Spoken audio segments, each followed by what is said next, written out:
Okay, good afternoon, everyone, and welcome to the Lancet Regional Health Europe webinar on how can we build resilient health systems for Europe. This webinar is based on the series we have published this month on resilient health systems of Europe. I'm Pooja Jha, and I'll be moderating today's session. I'm extremely delighted to welcome 6 fantastic speakers who have joined us for the webinar today.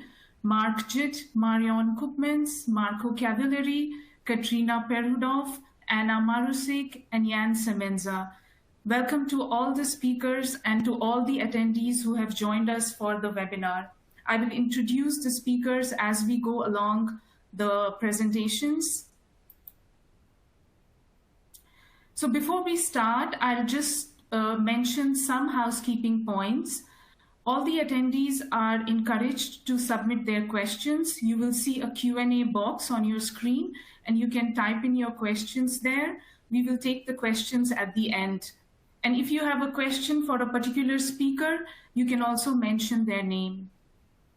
And you must be seeing different windows on your screen. You can adjust them, minimize, or expand them to suit your preference. And one important point, this webinar is being recorded. So in case you need to drop off anytime, you can see it again via the link that will be emailed to you. And we will also host the link on our website. So it will be available after this session has concluded. You will also see on your left-hand side, there is a small screen called Related Content, and there you will find the link to the series where you can access all the 11 articles of the series without any barrier to the entry. So I'll briefly start with why we did this series on rebuilding resilient health systems for Europe. So one thing that the pandemic has taught us is that we need to be really prepared for health crises. And if I need to sum up the whole series in one word, in one phrase or one sentence, that would be failing to prepare is preparing to fail. And this is really the ethos of the series. And this is what the pandemic has taught us, that we were not prepared for this pandemic, and we have seen the cost of lives and livelihoods this pandemic has caused. And this should be one of the learnings from the pandemic, that we need to be better prepared for the next one. So with this background, and also with the COVID-19 pandemic in the backdrop, our main goal for the series was to lay out some of the macro level fundamental pillars around which the health systems in Europe are formed. And for each of these pillars, we wanted to address what are the lessons we have learned during the pandemic, what are the changes that were adopted, and what are the transformations that need to be done in order to be better prepared for the next crisis of any sort. So broadly, we have covered 11 different topics for this series. We have 2 reviews, 3 health policies, and 6 viewpoints. And the topics comprise of both regional and global significance, starting with multilateralism, which talks about the economics aspect of the pandemics, how multilateral collaboration in areas that have economic consequences is very important for dealing with public health crises. And then the importance of early surveillance, which we have seen is so important for pandemic or any other public health emergency. Then the importance of data sharing, synthesis, and sustainability. We then have 2 regional topics of high importance, what the EMA has been doing during the pandemic, and what HERA will do coming up now, HERA that started its work, I think, this month. Then we have a topic on law, how EU policies impact on access to medicines in low and middle income countries. And this is very important to reflect now. During the pandemic, we have seen how low and middle income countries have suffered So it's very important to reflect on how high-income countries are impacting the low-income countries. Then we have a topic on ethics. And this paper takes example from Germany and reflects on 4 key areas of ethical concerns from the pandemic. Then we have 2 papers on examples from Croatia, Bosnia and Herzegovina, and Ireland. And these 2 topics are important. Anna will talk about later about Croatia and Bosnia and Herzegovina. And Ireland is important because Ireland is the only country in Europe that does not have a universal health system. So it was very important to reflect on what Ireland has been doing during the pandemic. Then we have 2 papers on climate change and infectious diseases, and how lateral public health is important to deal with climate change. So before we move on, we'd like to hear from our audience what they think about the next global health crisis. So we will put up 2 poll questions and you will have 30 seconds to answer them. So let's start with our first poll question. Audience, you're welcome and encouraged to participate in the poll. So the first question is, what, according to you, will be the next global health crisis in the coming 20 years? And the options are another pandemic caused by a different virus other than SARS-CoV-2, or climate change, or antimicrobial resistance, or economic crisis, or nuclear threat, or any other options. You can also choose more than one option.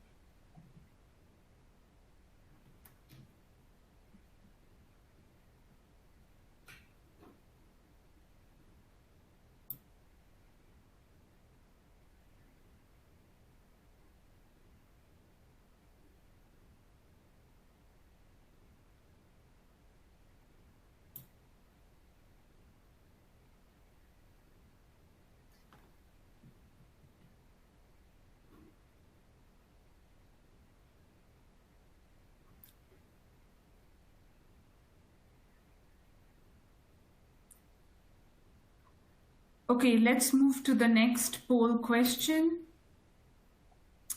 And the question is, what, according to you, is the most important requirement for future global health security preparedness? And the options are national policies, political will, or global cooperation, or is it civil society participation, or digitization, or others?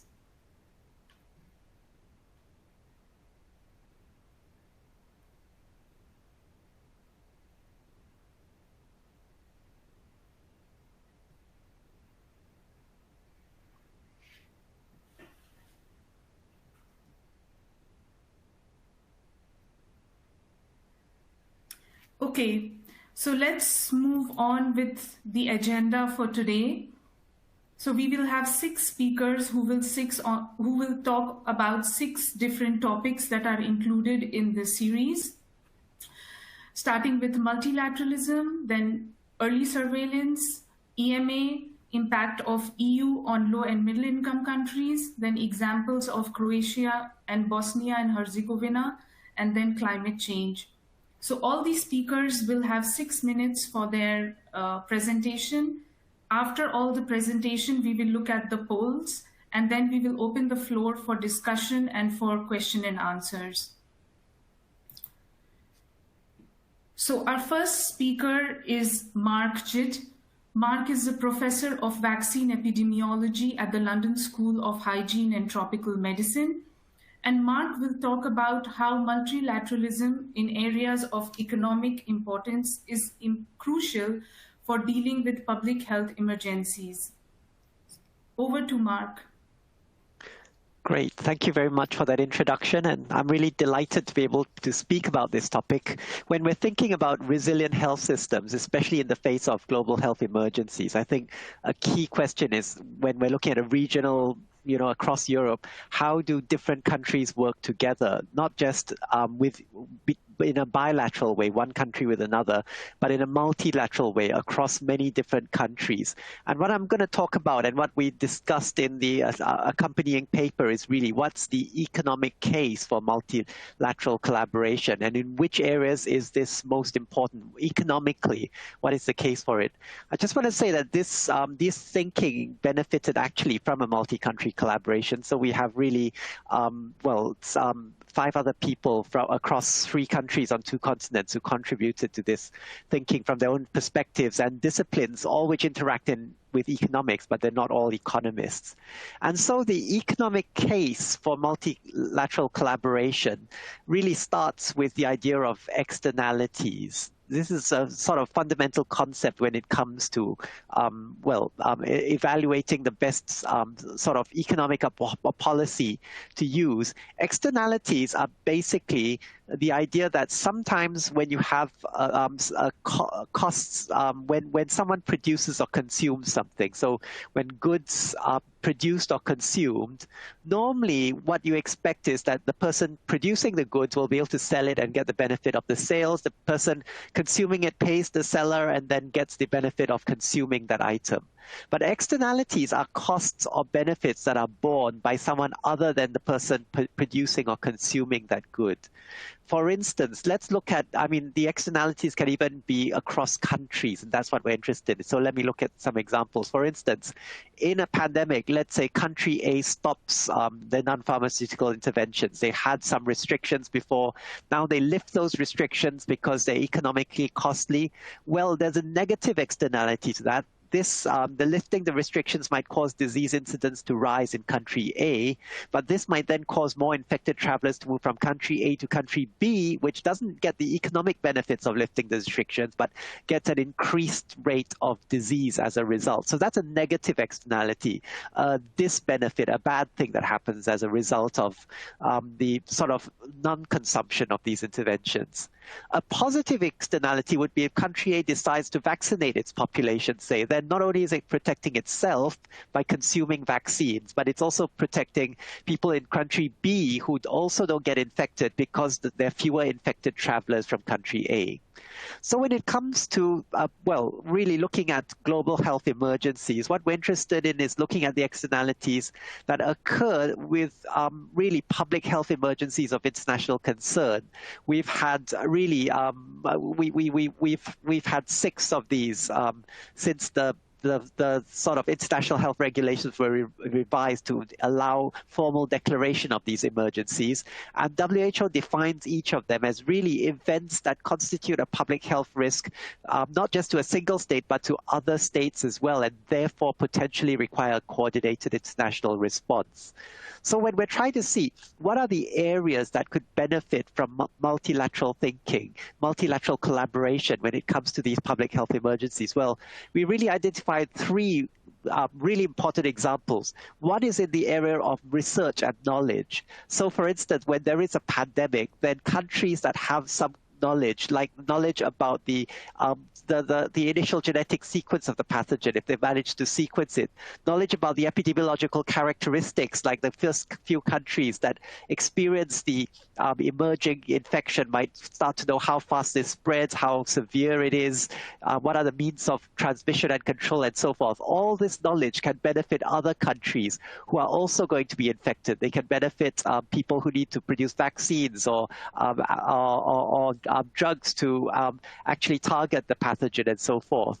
So the knowledge can be shared and benefit other countries as well through multilateral collaboration.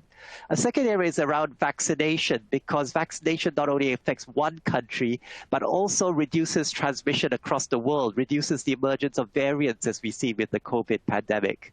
And a third area is around travel policy. So this can work in both ways. First of all, a country that restricts sort of like travelers from the country who might be infected will reduce exportation of infected cases, but at the same time will reduce also trade and tourism with neighboring countries. So there's an economic disbenefit, but possibly a health benefit.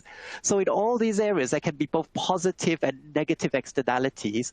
And the question is, how does multi-country collaboration help us to reap the benefits of the positive externalities while reducing the negative externalities?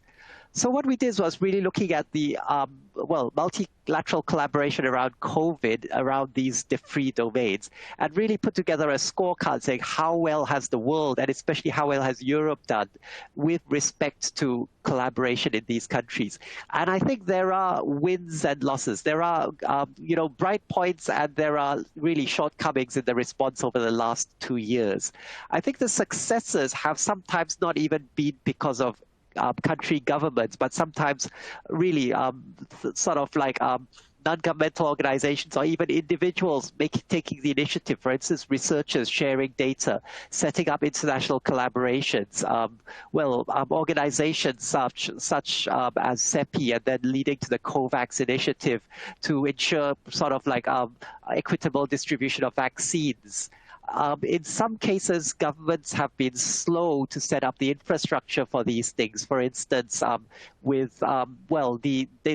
been a lot of data sharing, but this has not been really coordinated on a global level until more recently. So with systemic global governance, for instance, of clinical trials, or to avoid duplication of studies. With COVAX, this has been a great initiative to ensure equitable distribution so that the whole world benefits, but then this has to some extent been undermined by bilateral deals that certain countries have signed with manufacturers directly. With travel policies, there have been successes. In some cases, travel restrictions have delayed the spread. For instance, when in the early months of the COVID pandemic. But then, because of dissonant policies between highly connected countries, sometimes these policies have contributed little to control or have been more economically damaging than necessary. For instance, when there's different NPI, non-pharmaceutical intervention policies between countries which are highly connected, then one country has to then close borders to the other country, when actually more coordination of policies between the countries might have avoided that. So, just to end, we put together some ideas, actually, learning from the COVID experience. How do we achieve more resilient health systems? So really that quote, how do we not fail to prepare so the next time we'll do better in this area? And I'm not going to go through them in detail because I think you can really read about the recommendations in the accompanying paper. But I think the real conclusion is that actually we really need reformed and strengthened multilateral governance structures, whether these are global like the World Health Organization or regional like the European Union. These governance structures need to be strengthened but also reformed in order to deal with the next public health emergency. Voices for low and middle income countries especially need to be strengthened, and the cooperation mechanisms need to be robust so that even when political winds change, they can still be agile and both agile and robust enough to continue to be useful in those circumstances. So thank you very much. Great to be able to talk to you. Thanks, Mark, for this wonderful presentation and for explaining the concept of externalities. And we have seen that in the pandemic, multilateralism has failed in a lot of aspects. As of this week, the rich countries have over 250 million vaccine doses just stashed. Probably most of them would be expired. And this is an example where multilateralism is failing. I hope we don't repeat this next time. Thank you. So our next speaker is Marion Koopmans. Marion is the professor professor at the Department of Virology at the Erasmus Medical Center in Rotterdam. And Marion has also been appointed in the 26-member group of the Scientific Advisory Group on the Origins of Novel Pathogens by the World Health Organization. Marion will present on the crucial role of the early surveillance for dealing with public health emergencies, and will also talk about VIO, a versatile emerging infectious disease observatory. Over to you, Marion. Yes, thank you very much, Pooja. Indeed, I'm talking about this from the perspective of a European-wide consortium that is trying to see if we can get better at predicting outbreak risk and targeting our early warning surveillance. And that's the website is here. You can go there if you're interested. So what is important is that, of course, we are still in the middle of this pandemic, but cannot expect this to be a one-off event, because in fact the WHO had already been warning consistently for the increasing risk of outbreaks and potentially pandemics. And this here is a statement of Mike Ryan, the head of the WHO Health Emergencies Program, who said, better get used to it. Also, larger scale Ebola outbreaks are a new normal. And that's related, of course, to the big global changes. Now, this is not only in human disease, but it also pertains to epizootic, so animal diseases. And here's an example from a global spread of a virus that used to be restricted to African region, but has started to swarm, and in 2019 covered much of Asia, and particularly had a very high impact in China in the pig industry. And as a consequence, what happened is that the prices of pork meat went up quite dramatically in the second half of 2019, and indicated here is a publication that actually suggests or puts forward the hypothesis that this may have been a driver for the introduction of SARS-CoV-2 into the human population, given the popularity of pork meat, and given the expectation that people would shift to other sources of protein, potentially wild animals. So the way we look at this is that we should try to move forward, taking into account where many of the emerging diseases have come from. The way our surveillance currently is organized is that we start to pick up diseases once people are affected, in essence. So the human guinea pig model. Whereas these more often than not, are infections that have been percolating in the wild animal reservoir, sometimes with an intermediary host in livestock. And the thinking then is, if we were able to understand better at a systems level what is going on in the wild animal reservoir and in the commercially held animal reservoir, we may be able to understand where and when risks of outbreaks are increasing. Questions then are, can we predict this, and how should we do that? And one clear point is that it means that we need to move away from anthropocentric surveillance to One Health focus in surveillance.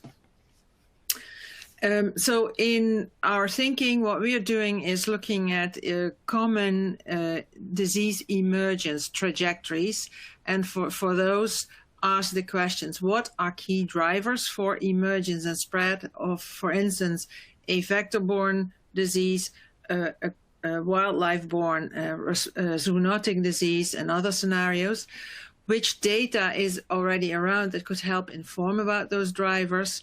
How can they be used to do that, and be continuously updated? And how do we make sure they are accessible? So this is a busy slide, but you can also see that on the website of the consortium.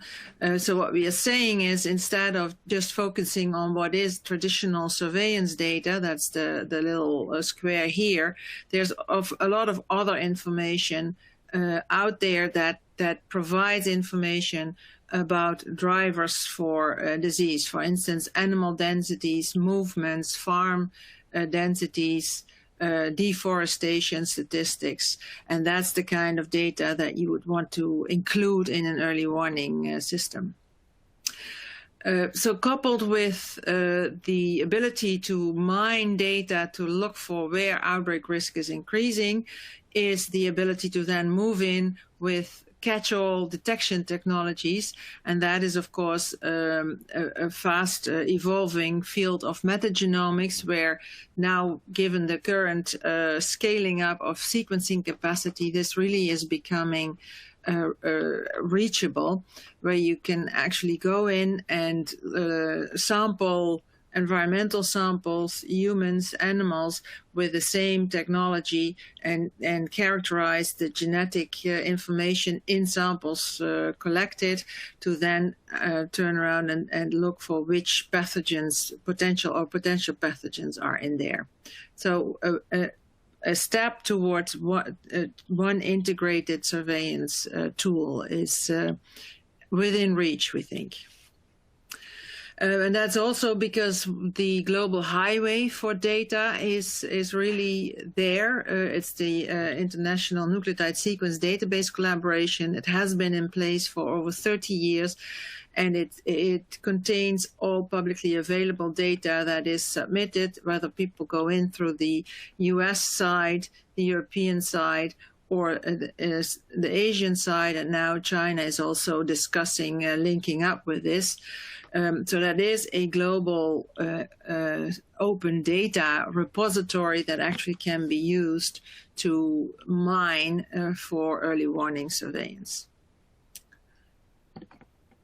So that's illustrated here. We are using currently that system, looking for what people deposit in terms of raw data. This is raw sequencing files. So the current approach is that there's a dedicated space that's called GISAID, where the full genomes that are pulled out of samples are shared under some restrictions, but the raw data is shared in this INSDC database network, and that data is also analyzed for potentially relevant information for surveillance, and that can be done in an automated manner. And this, in our view, is really how we should be developing these tools that are in place for future of surveillance.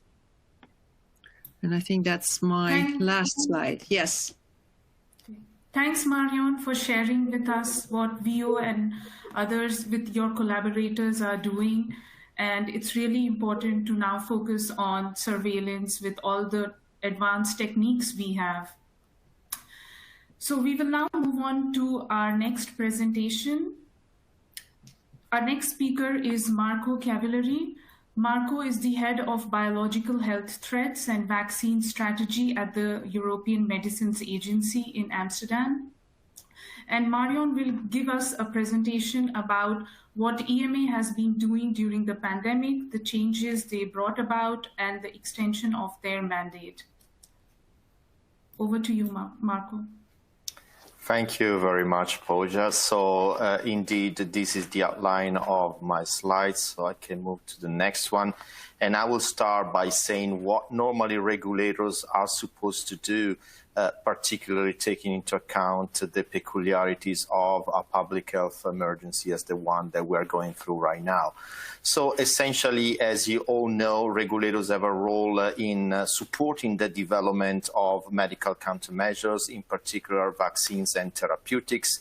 Also diagnostic, but diagnostic is not yet within the remit of the EMA, so in Europe is handled by national competent bodies. And essentially this work then is supposed to be leading to rapid approval of therapeutics and vaccines in a timely manner.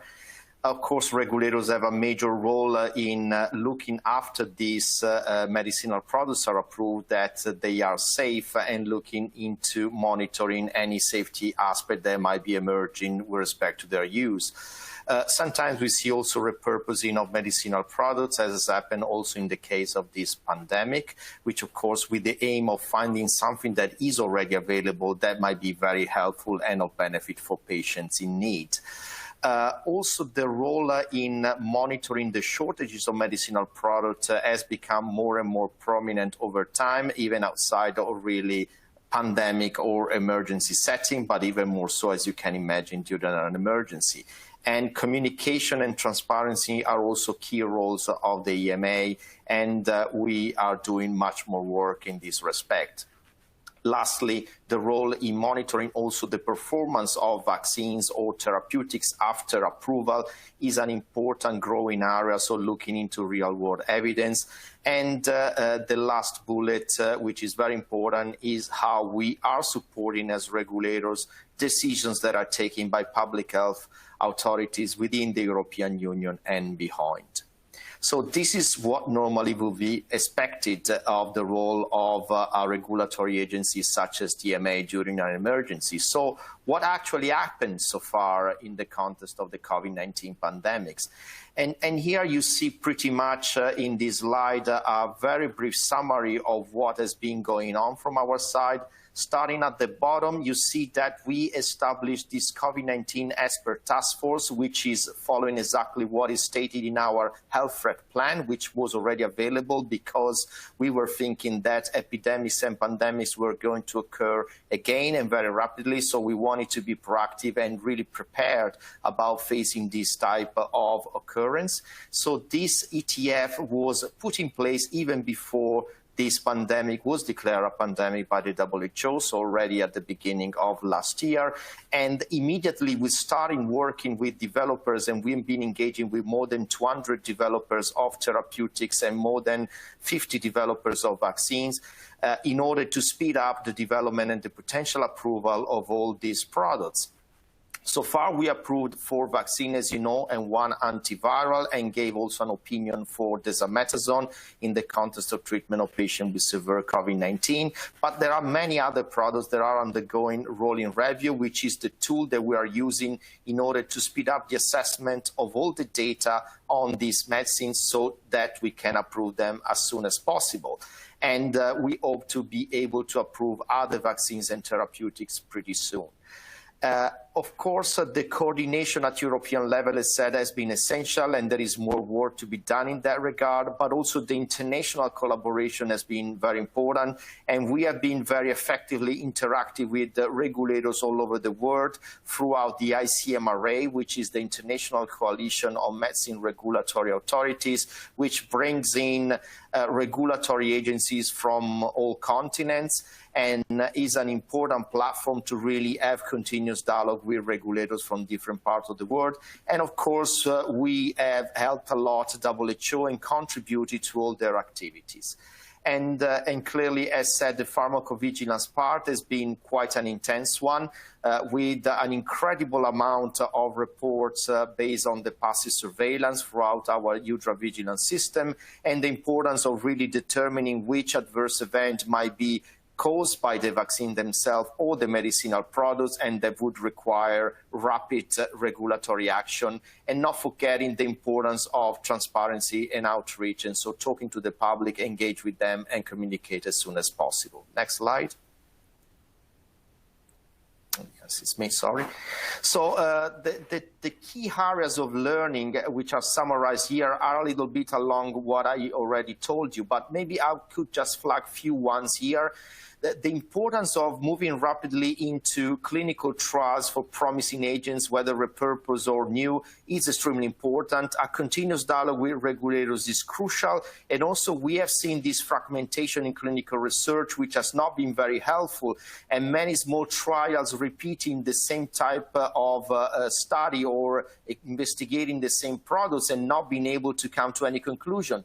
This is extremely unsatisfactory, and we need to do better. We need to cooperate better, not only among regulators, but also with academic groups and with the industry, in order to be able to set up the clinical trials that will be informative and could bring options to patients in need as soon as possible. Also, the post-authorization phase, with the requirement of this close monitoring and good understanding of the incidence of different important adverse events, which are often rare adverse events, so cannot be studied in the clinical trials pre-approval, needs also to develop better tools and being able to come more rapidly to conclusion with respect to any of the adverse event, because the public needs to be informed as soon as possible. And this leads to the important point on communication, as said, because everybody during a pandemic like this one wanted to hear from the EMA, what we were up to, what we were thinking, how we were interacting with the public health authorities. And whenever there was a different opinion expressed by either EMA, a national body in Europe, or from other countries outside of Europe, this was immediately spotted by the public, increasing their uncertainty about the potential usefulness of vaccines and therapeutics. So again, a more global cooperation and a better way of communicating to the public is one of the biggest lessons learned here. And of course, there has been issues with respect to the workload, as you can imagine, with so many products going through assessment on top of the normal and standard pipeline of products that are going through the EMA. So to conclude, what we know, and I think this is good news, is that there is a decision by the European Commission to go ahead with a legal proposal to expand the EMA's mandate. This is supposed to be concluded probably at the beginning of the next year. Essentially, it will expand the ability of the EMA to deal in three big areas. The first one is with respect to the monitoring and mitigation of shortages of medicinal products and medical devices.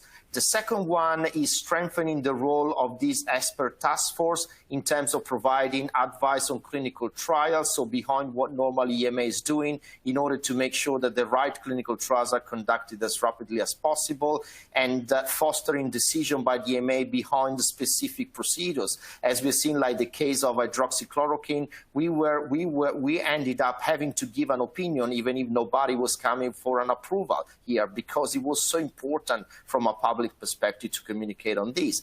And lastly, there is an expansion on the role of the EMA with respect to managing these expert panels for medical devices and in vitro diagnostic, which is a brand new area for EMA, but so important also here that we try to have a single, stronger voice across Europe that could then give all the information that European citizens and globally people need. Thank you.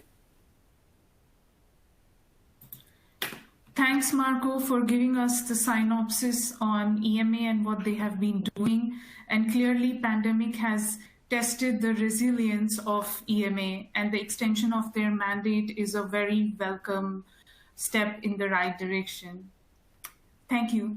So we move to our next speaker. Yeah, so our next speaker is Katrina Perhudov. Katrina is the Senior Research Fellow and Co-Director of the Law Center for Health and Life at the University of Amsterdam. And Katrina will share her findings on how EU policies impact on access to medicines in low and middle income countries. Over to you, Katrina. Thank you, and thank you for this opportunity to present this research that was done on behalf of a team with researchers from over 4 continents. Our research really departs from the global health, the public health, and the moral arguments for having global access to medicines. But in addition to that, the EU also has a critical interest in global access to medicines, and that's because an assured global supply can help Europe build resilient health systems, as well as maintain the health security within the European Union. In addition, the COVID pandemic has shown us that the political and economic stability in Europe can also be linked to a secure global supply of medicines.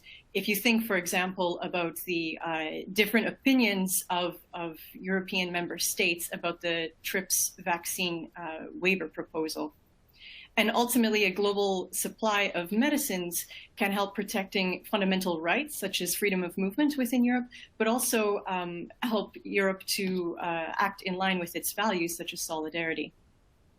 And we can't forget that European countries also have a legal duty to assist other countries in gaining access to essential medicines, and this is from international legal obligations.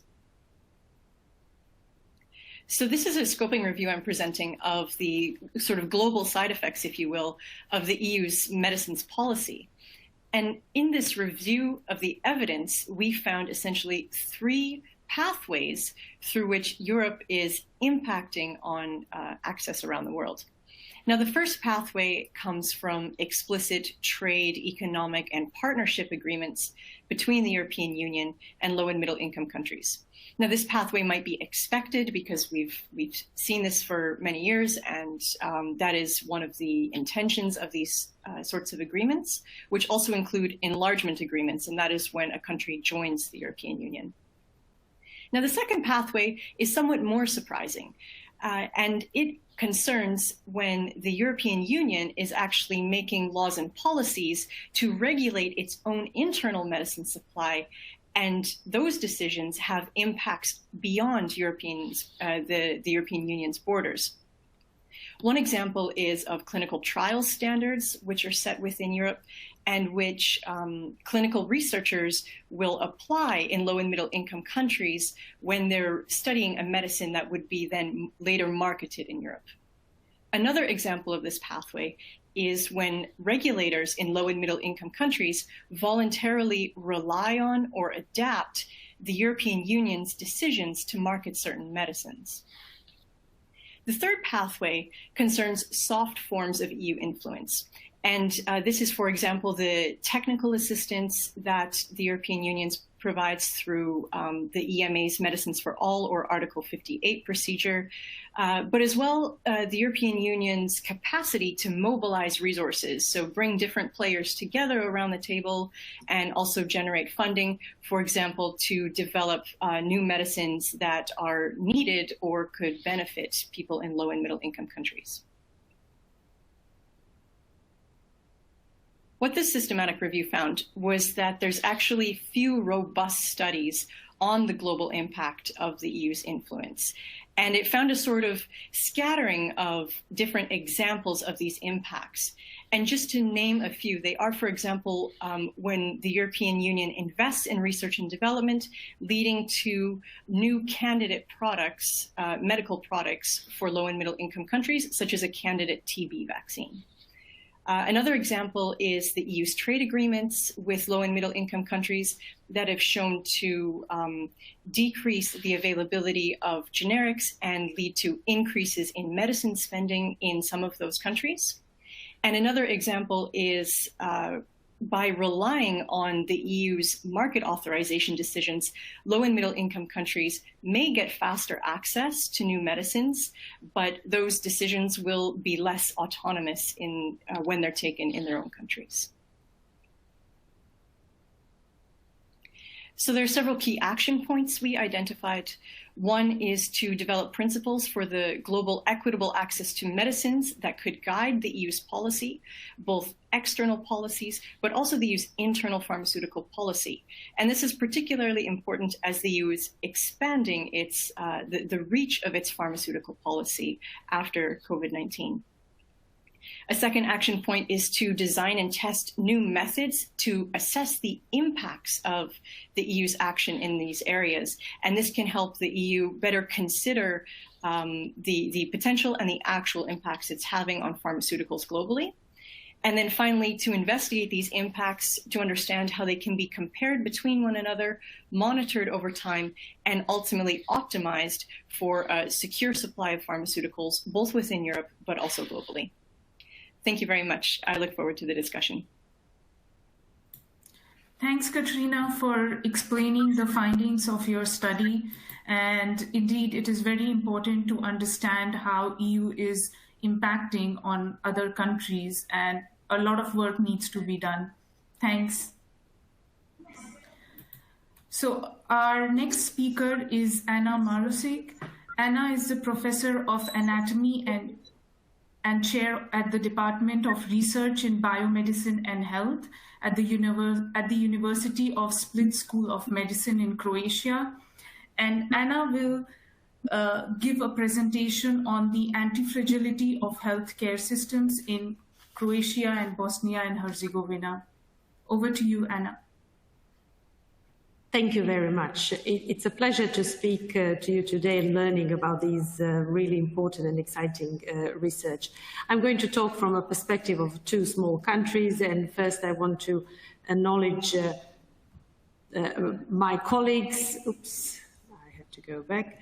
I have to acknowledge my colleagues who worked with me on this paper, I came with an experience from war and a journal editor that collected the medical information about the effects of war, and my colleagues who worked a lot with COVID during the COVID pandemic.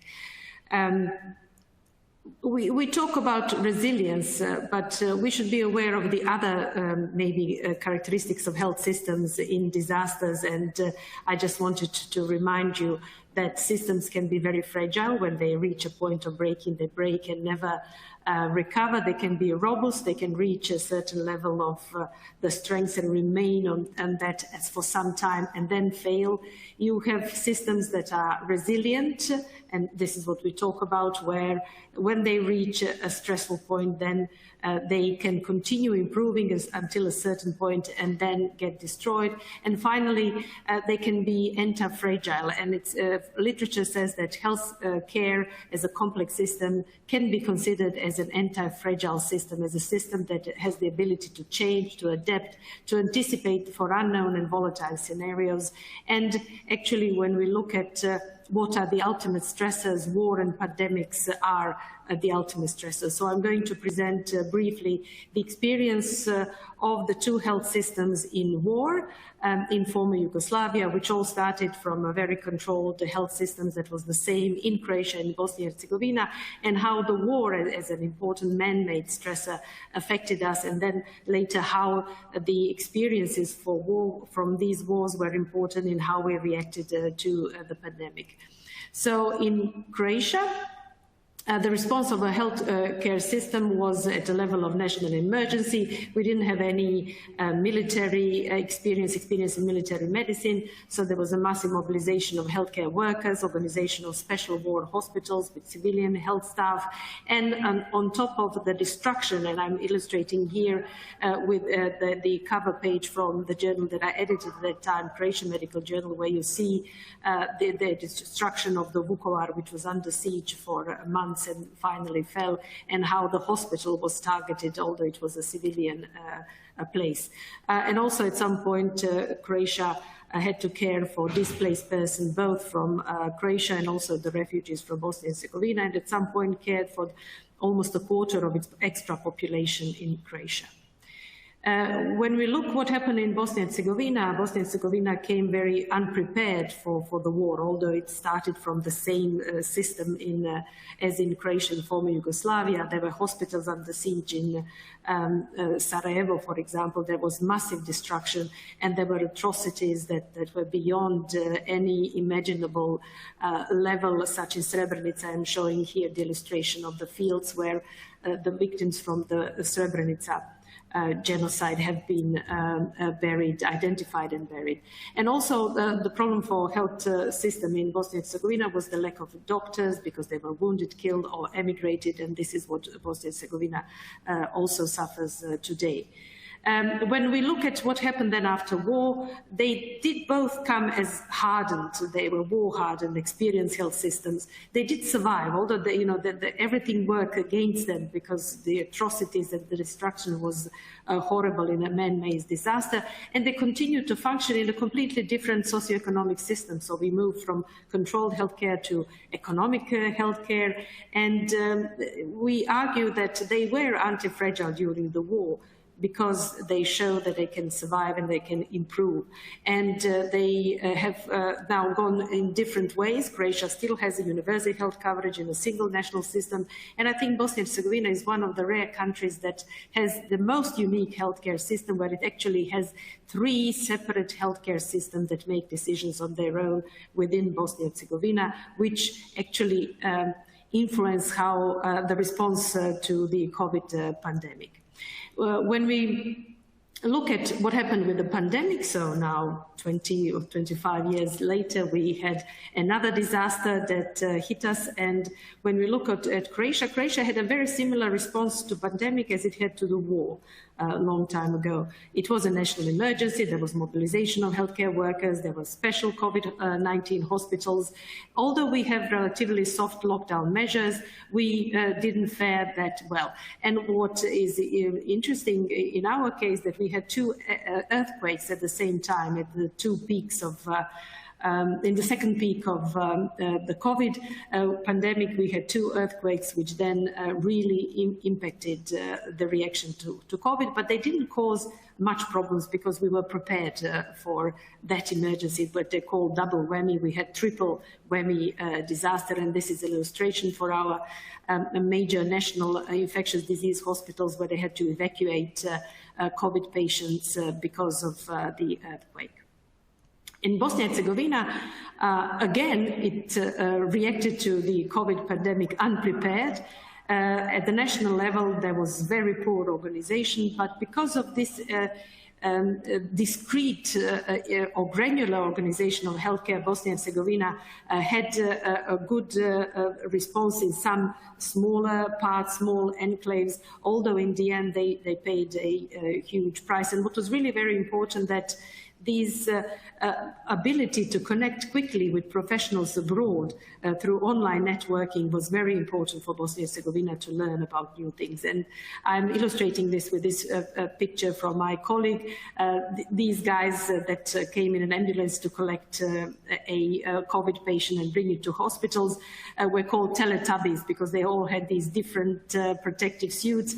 But for me, this is so typical of how health professionals in Bosnia and Herzegovina really take care and seriously think about their work, because they took what they had and they went and helped their patients. So I think it shows the resilience and the importance of health personnel. So what we argue is that healthcare professionals are the most important and most valuable parts of systems that are exposed to such disasters. In the crisis, it's the people, and the healthcare systems can react to it. You can learn and you can improve, and health professionals actually took the main burden. And if you look, for example, here, this data on excess mortality, and if you compare Croatia and Bosnia and Herzegovina that went both through the war and have complex post-war recovery, the picture is not very different from Slovenia, which was another republic from former Yugoslavia, but it didn't have war, atrocities and damages, and compared to Hungary, which didn't have war, but it shares the same kind of communist past. So I want to conclude this with a thank you to my colleague health professionals who really were the essence of anti-fragile health systems. Thank you very much.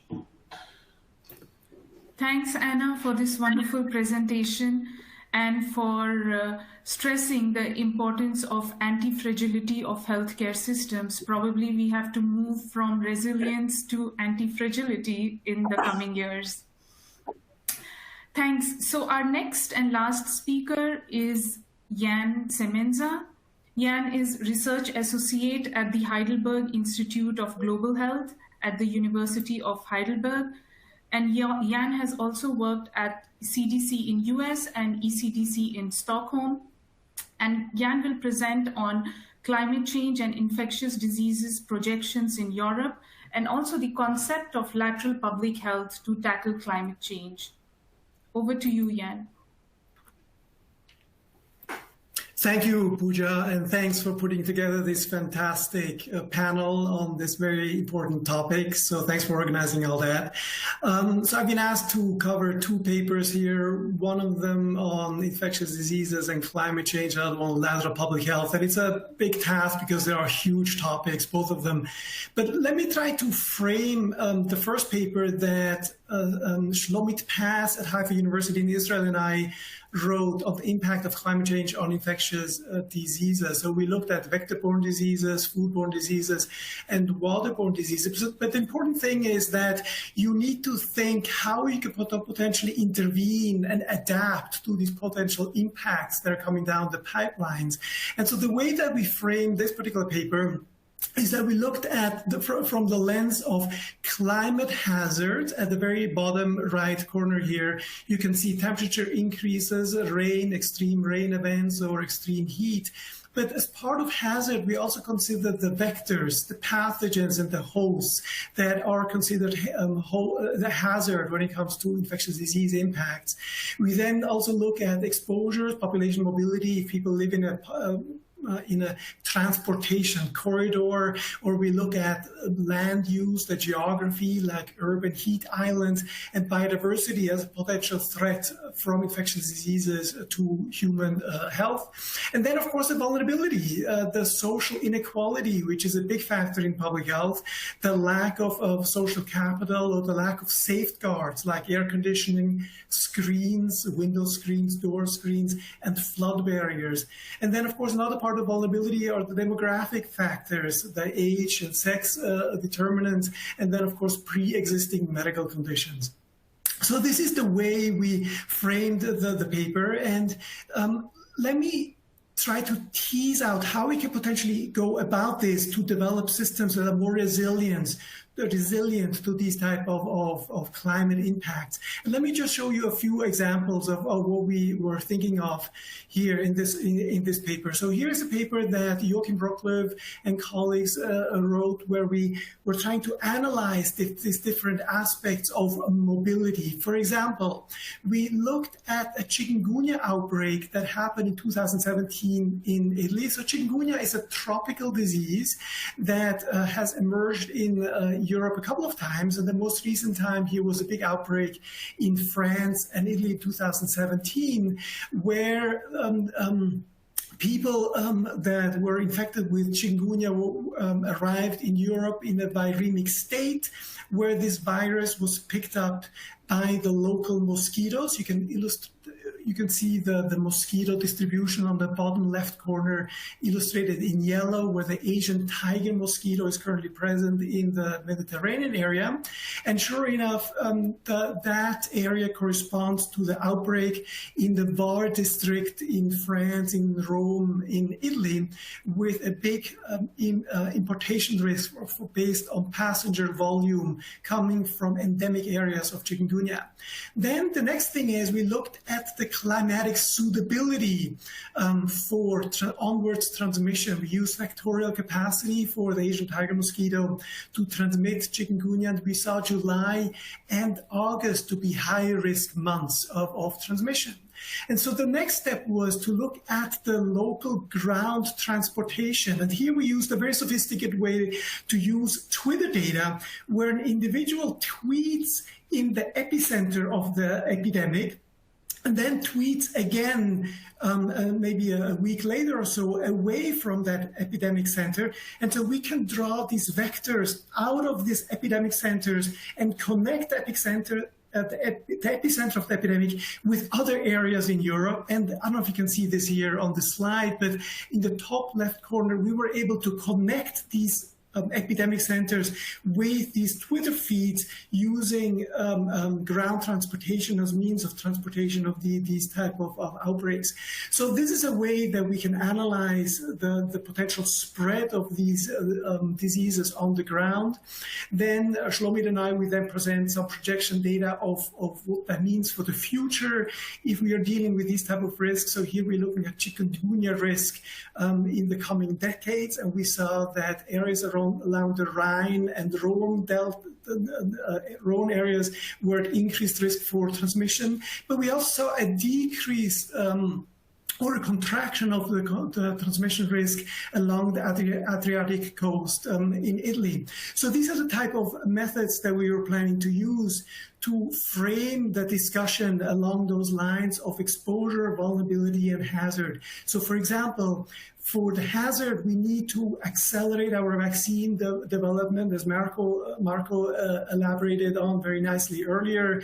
We can use climatic suitability to monitor the potential for onwards transmission and monitor the population mobility with air passenger volume, illustrated on the right corner here, where we can look at exposures, we can look at vector control measures.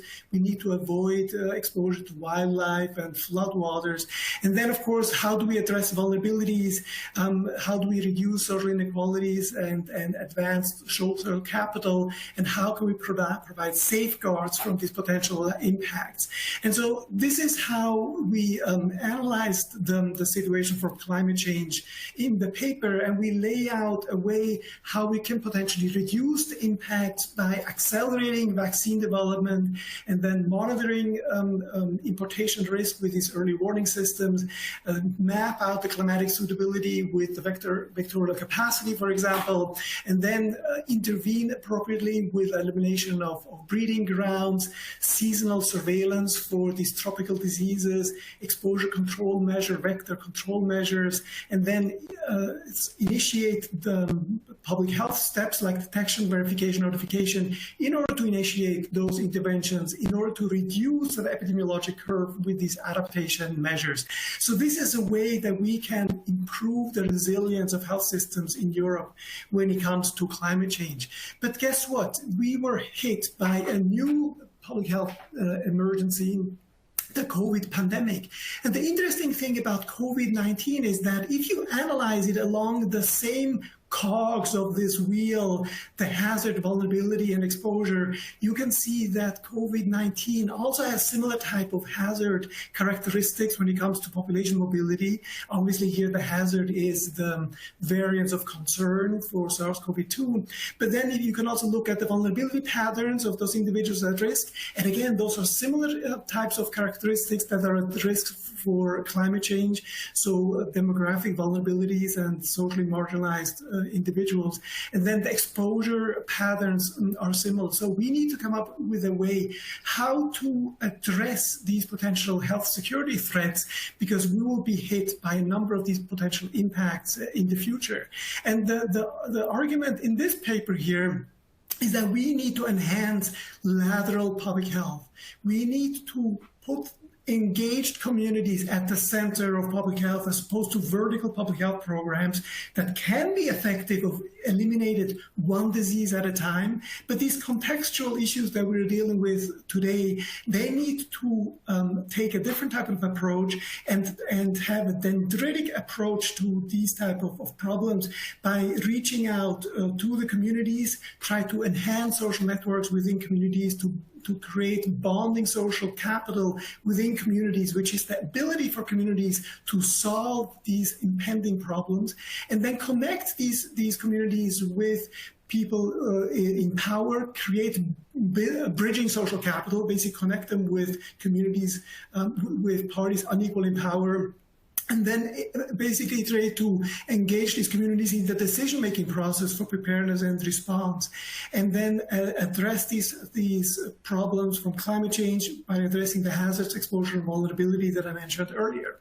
And so in this particular paper, I lay out empirical evidence how we can actually do this. There are lots of strategies that have implemented to do exactly this. I'm not drawing any feathers out of the hat here. This has been done. There is evidence for this, and I show examples that we need to consider in Europe to increase the systemic resilience in Europe for these potential impacts from climate change. And lateral public health is the way to do that, by putting and engage communities at the center of public health. And we need to leapfrog into this new way of doing public health that I call lateral public health. Over to you, Pooja. Thanks. Thanks, Jan, for explaining the importance of lateral public health and also giving us the projections on the scenario in Europe. And this topic is very important, especially now that we are heading towards COP26 and G20 meeting later this month. So I hope some concrete actions are taken in these meetings as well.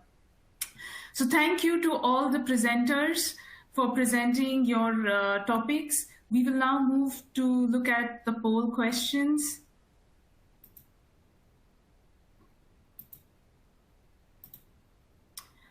Okay, so our first question, what will be the next global health crisis in the coming 20 years? Climate change. So climate change, 66% of the audience thinks it's climate change. It's very good that the audience is very proactive and thinks climate change is an important. Actually, we are under this threat already. And another pandemic caused by different virus other than SARS-CoV-2, 38%, antimicrobial resistance, 42%, and economic crisis, 22%. Okay. So let's look at the next poll question. So we asked, what is the most important requirement for future global health security preparedness? And majority of our audience thinks it's global cooperation, 72%. And then we have political will, which is very important. Global cooperation cannot work if there is no political will, 50%. Civil society participation, 43%, which also ties into the lateral public health approach. So this is good that the audience thinks that civil society participation is important. Then national policies, 32%, and digitization, 22%. Okay. So let's move on to the Q&A session. I'll start with the questions on EMA. There are quite a few questions on EMA. So Marco, if you can turn on your mic.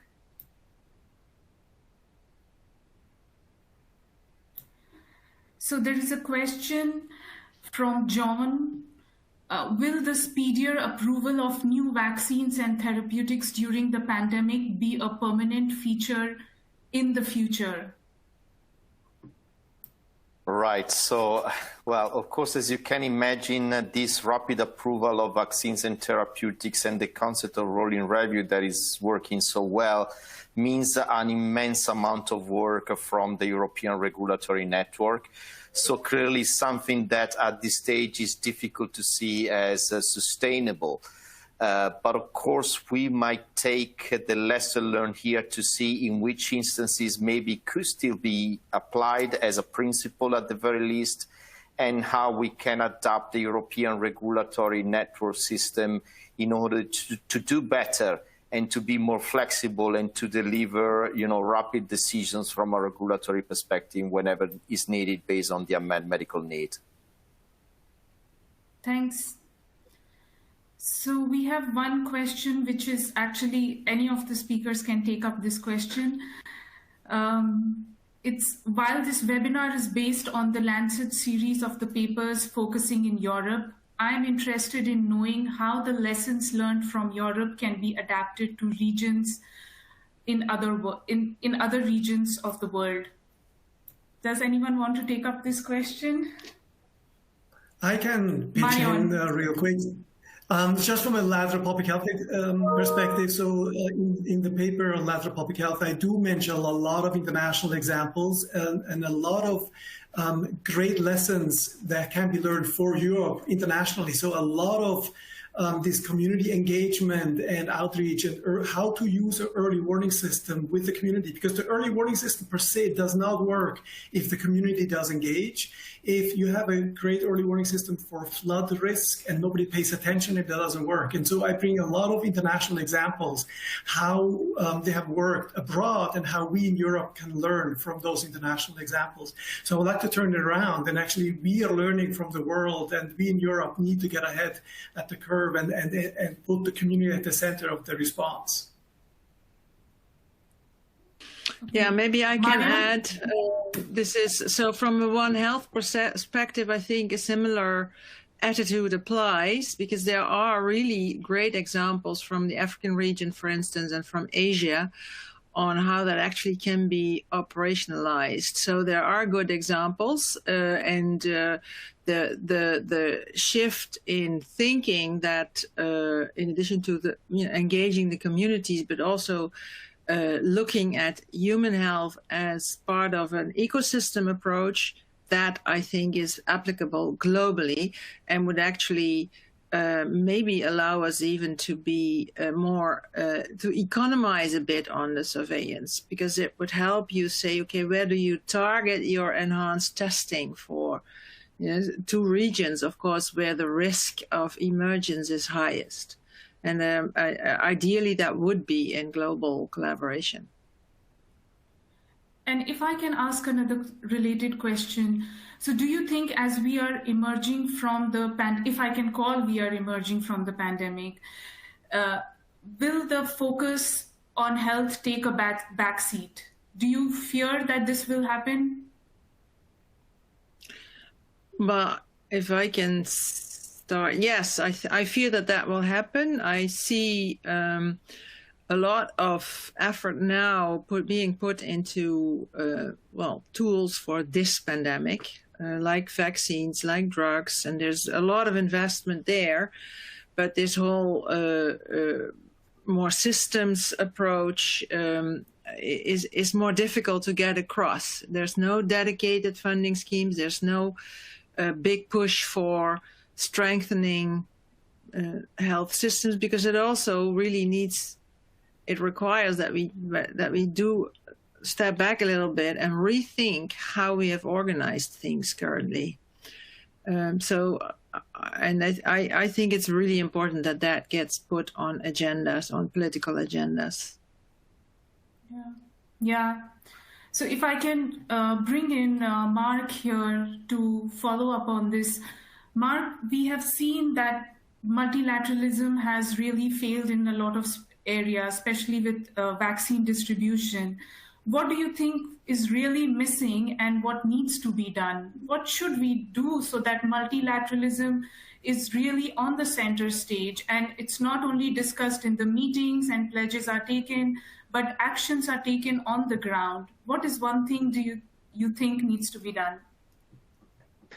Well, wow, that's a challenging question. Part of the question is political, and that's a part I don't know how to answer, because I don't know how to convince politicians or other political actors, not just national governments. But part of the answer I can give, which is what's the rationale for this? And I think there is a altruistic rationale. This is the most efficient way to improve health globally, that we, for instance, distribute vaccines to the places that need it most. And there's already mechanisms for this, because a lot of these vaccines were funded by national governments through public-private partnerships. And therefore, national governments had a big say in how the vaccines were distributed and at what price. But there is also a sort of self-serving reason for this. As we see, this pandemic will not end until we can control it around the world. So as long as there are populations that are unvaccinated, we'll continue to have lots of transmission in those populations. We'll see probably emergence of more variants, and we'll need then to develop new vaccines against them. So we'll get into this never-ending race until we can reach a situation where actually we can use vaccines to control the transmission, not just in some countries, but in all countries around the world. So there's also actually a very self-serving reason that countries with the resources should also seek to get good distribution of vaccines around the world. Yeah, indeed, self-service and justice. We need to have a just global health system. So to Pooja, follow may I up come on in this, on that? Yeah, sure. Sorry about that. Mark articulated a lot of great arguments for the interest and the momentum now for a potential pandemic treaty. So that would be a sort of form of international law, and a lot of governments around the world are interested in discussing this. And this is one practical tool that could help build that multilateralism and build those binding commitments between governments to work together in a future pandemic. And a tool like this, so an international law like this, could include both cooperation in the preparedness phase. So we start to build, for example, regulatory capacity and manufacturing capacity before another pandemic would strike. And we're used to working together at that time. And then also include sort of triggers so that if a pandemic strikes, then we have already agreed procedures and ways of sharing with one another, sharing knowledge, sharing resources, sharing countermeasures like vaccines and oxygen and other essential goods. So this is just one practical tool that's being discussed right now. Okay, thank you.